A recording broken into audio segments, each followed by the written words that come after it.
Dalam nama Bapa dan Putra dan Roh Kudus. Amin. Allah Bapa di surga, hari ini hari terakhir di tahun 2020 dan kami memasuki tahun 2021. Begitu banyak pengalaman-pengalaman yang kami alami, baik secara pribadi, sebagai keluarga, anggota gereja, anggota masyarakat, dan anggota seluruh dunia. Kami bersyukur atas segala yang diberikan kepada kami untuk kami hayati dari hari ke hari. Dan kami dalam banyak hal dapat mengenali kehendak-Mu, tetapi juga banyak kali gagal. Bantu kami ya Bapa, di saat depan kami dapat mengenali kehendak-kehendak-Mu yang membahagiakan di tengah segala kesulitan dan salib yang kami alami. Bersama Bunda Maria, kami berjalan melangkah dengan penuh harapan. Demi Kristus Tuhan dan pengantara kami. Amin. Saudaraku yang terkasih dalam Kristus, sebetulnya secara kronologis tidak ada bedanya antara hari ini, besoknya lagi, atau kemarin-kemarin, tidak ada. Semua sama, hari demi hari sama. Matahari datang, matahari tenggelam, bulan dan bintang semua sama secara kronologis, secara waktu. Tetapi manusia memberikan suatu makna. Ada tanggal, ada hari, ada jam, ada waktu, ada menit yang bergulir secara teratur dan sungguh-sungguh teratur. Ketika tidak teratur, maka ada sesuatu yang menjadi perhatian kita. Nah, saudaraku yang terkasih, jadi di sini penting sekali kita memberi makna. Ya. Jadi dunia memberi makna sebagai tahun baru, ya, tahun lama dan tahun baru. Ya. Kalender Julianus katakanlah seperti itu. Nah, sekarang poinnya bukan kronologis waktu ini, tapi kairosnya di mana? Kairos itu adalah rahmat Tuhan yang kita alami di mana? Kairos itu adalah juga bahwa ketika Tuhan menyentuh, menjamah, memanggil, mengundang kita, apakah kita menjawabnya? Jadi kairos itu di balik kronologi, di balik kronos, di balik itu. Mampukah kita mengenalinya? Karena itulah yang kemudian menjadi abadi, yang menjadi kekal, yang menjadi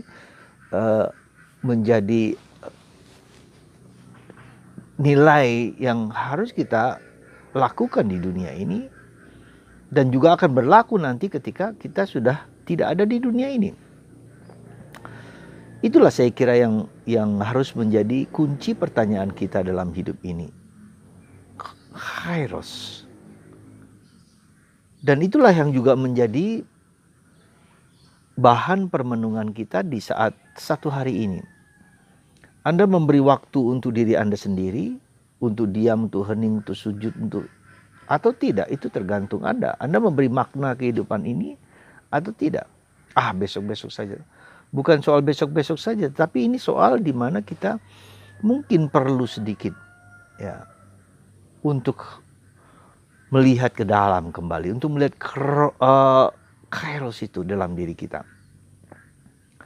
Sebab bila tidak, nanti kita akan terus mengikuti arus-arus zaman yang terus bergulir, yang begitu cepat, yang begitu tak terasa. Sebentar lagi sekarang jam berapa? 7:30, nanti cepat lagi, dan setengah hari dan seterusnya, dan kemudian habis lagi.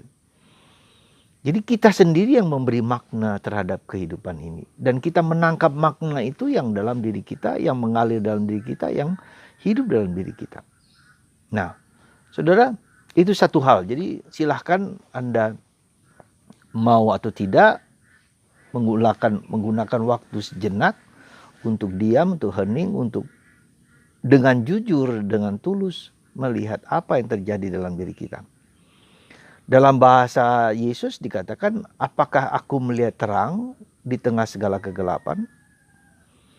Terang yang telah datang dalam diri Yesus, yang mendampingi, yang hadir Immanuel beserta kita, Ataukah kita masih di dunia gelap, ya, di dunia yang tak mampu melihat terang itu, meskipun terang itu besar seperti matahari, tapi kita mungkin saja tidak bisa melihat, tertutupi oleh banyak hal. Nah, jadi coba perhatikan secara introspektif bagaimana terang dan gelap itu. Bagaimana saya mengambil keputusan untuk bekerja sama dengan terang, dengan kebaikan, dengan buah-buah roh, dengan buah-buah kasih. Ataukah masih tetap di dalam dunia yang lama? Ya, dunia kegelapan. Ya. Meskipun hati kita kemudian memberontak, meskipun hati kita mungkin memprovokasi dan membuat kita menjadi gelisah. Kegelisahan itu seringkali tidak selalu jelek, karena kegelisahan itu merupakan indikasi suatu tanda bahwa kita ingin hidup kita dengan kejujuran, dengan kebaikan, dengan di jalan Tuhan, di jalan terang. Ya. Nah, dalam perjalanan proses itu, di samping kita harus melihat apakah kehidupan kita penuh dengan terang atau penuh dengan kegelapan, ya itu menjadi tanda pertanyaan kita masing-masing. Atau dalam bahasa Santo Yohanes dalam bacaan pertama hari ini adalah akan datang orang yang antikristus. Dan orang yang antikristus itu bukanlah orang luar, tapi justru di dalam diri kita sendiri. Bagian dari kita tetapi tidak sungguh-sungguh menjadi kita. Itulah suatu peringatan, warning dari Santo Yohanes dalam bacaan pertama hari ini. Jadi para saudaraku yang terkasih dalam Kristus, apa yang harus kita lakukan hari ini? Pertama, ya kita sedikit punya waktu untuk mengambil kesempatan untuk melihat, supaya kita jangan ikuti arus terus, arus yang kronologis ini, ya. Tetapi arus yang kairos, dan itu menjadi makna, dan itu menjadi tanda kegembiraan dan kedamaian, kebahagiaan kita di sana. Ya, bukan kepada kronos, tapi kepada kairos. Itulah yang membuat kita bahagia. Itulah yang membuat kita damai. Itulah yang membuat nilai-nilai kehidupan ini berarti. Ya, itu yang pertama. Yang kedua, salah satu indikasinya adalah apakah hidupku dalam terang atau dalam gelap. Kita jujur mengatakan apa adanya. Salah satu indikasinya di situ. Nah, kalau dalam terang, maka kita hidup dalam kedamaian, kita bersatu dengan Tuhan, kita mengambil jalan Tuhan, ya, mengambil jalan kebaikan, mengambil jalan buah-buah roh dalam diri kita. Itu semua adalah kairos semua.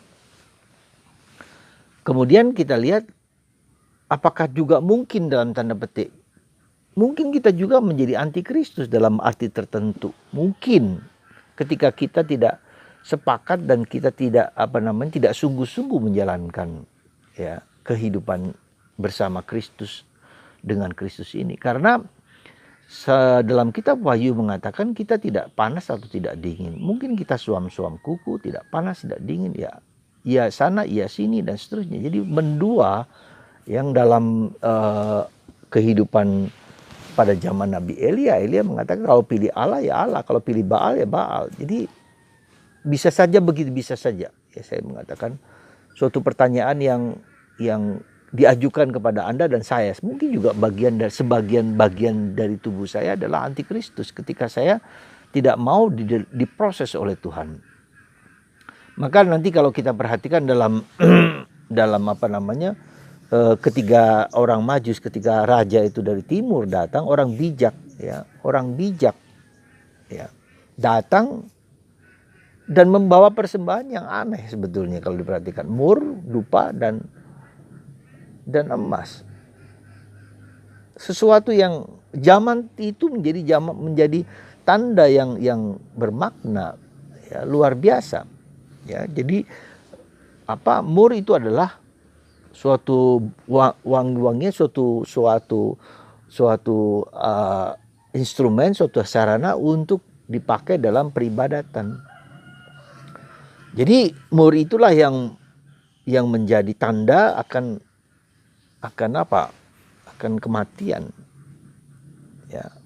Lalu dupa akan keilahian, dan emas adalah sebagai tanda proses, ya, proses pergulatan untuk menjadi murni, menjadi suci, menjadi bersih segala macam. Nah, jadi sebagai tanda yang akan persembahan kepada Yesus sebagai Allah, sebagai manusia yang harus mengalami proses. Ya, apa ketegangan antara Allah ilahi dan manusiawi. Maka dia disalibkan, berada di tengah. Jadi Yesus itu perantara antara Allah dan manusia. Dan kita mengalami seperti Yesus juga. Kita obsequi Yesus Kristus, mengikuti Yesus Kristus. Itulah proses hidup kita. Ketegangan antara idealisme dan realisme. Dan itulah yang terjadi dalam diri kita nah, bagaimana cara kita menghadapi kenyataan seperti itu yang tak akan terjadi dimanapun kapanpun, paradoks kehidupan seperti itu. Maka kita harus bersentuhan dengan apa yang kita sebut dengan Roh Kudus, Roh Allah sendiri. Ya, semakin kita mengalami Roh Allah, ya, dengan serius, dengan sungguh-sungguh bermohon rahmat, tapi sekaligus berjuang, karena dalam Roh itulah kesejatian diri kita akan muncul. Siapakah aku itu? Siapakah Tuhan itu yang mengungkapkan kebenaran sejati? Siapakah Yesus itu? Karena Yesus mengatakan, aku akan memberikan Roh Kudus yang menyatakan siapa Allah Bapa, siapa Putra itu. Dan itulah maka peranan kita untuk di saat-saat seperti ini adalah bergaul akrab dengan Roh Kudus. Ya, sekali lagi bergaul akrab dengan Roh Kudus. Maka esok pagi pada tanggal atau nanti malam atau esok pagi kita berdoa Veni Creator Spiritu, ya. Datanglah Roh Kudus, datanglah Roh Kudus, atau novena litani Roh Kudus, ya. Kita mencoba menyadari hidup kita dibimbing oleh Roh Kudus. Nanti malam juga sebelum mengakhiri tahun 2020 kita menyanyikan lagu Te Deum, carilah di puji syukur dan mada bakti. Di situ ada kita menyanyikan, kita mendoakan apa saja, atau litani Hati Kudus Yesus, ya. Kalau Anda nggak punya, doakanlah sesuatu yang bermakna untuk hidup Anda. Ya, kita jangan membuang segala yang tidak baik, kekecewaan, kemarahan, kebencian, sakit hati, jangan dibuang. Tapi dipersembahkan, sampah-sampah itu dipersembahkan ke dalam hati Yesus yang Maha Kudus. Sekali lagi, mempersembahkan segala yang baik, yang tidak baik, apapun juga ke dalam hati Yesus, supaya Yesus mengubah. Ya, sekali lagi, supaya Yesus mengubah yang trauma-trauma, luka-luka itu, kekecewaan itu menjadi rahmat. Ketika mur, dupa, dan emas itu dipersembahkan, menjadi bermakna, menjadi berarti di dalam diri Yesus, ya. Jadi orang dalam menjadi emas itu menjadi bersedia diproses, ya.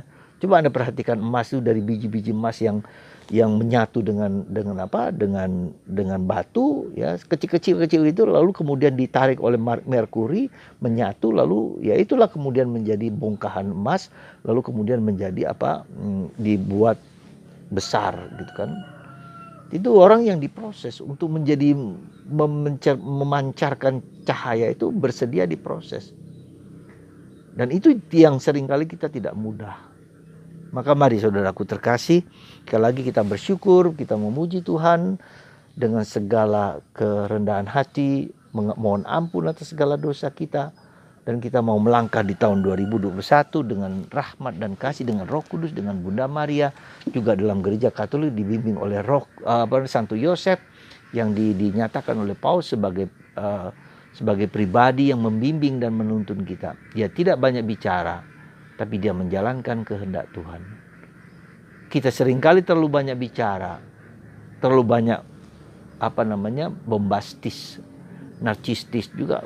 Memang begitulah dunia sekarang, orang ingin dihargai, diterima. Tetapi bukan itu yang paling penting, menjalankan kehendak Tuhan, dan itu bukan yang mudah. Semoga Anda dan kita semua diberkati oleh Allah yang Maha Kuasa, dan bagi Anda yang sakit, yang menderita, disembuhkan dari segala macam penyakit. Dan Anda yang mengalami kesedihan-kesedihan, supaya mempersembahkan ke dalam hati Yesus yang Maha Kudus. Tuhan memberkati Anda semua, keluarga Anda, teman Anda, siapapun juga yang Anda doakan dengan berkat kasih karunia lewat tangan hamba-Mu ini, dalam nama Bapa dan Putra dan Roh Kudus. Amin.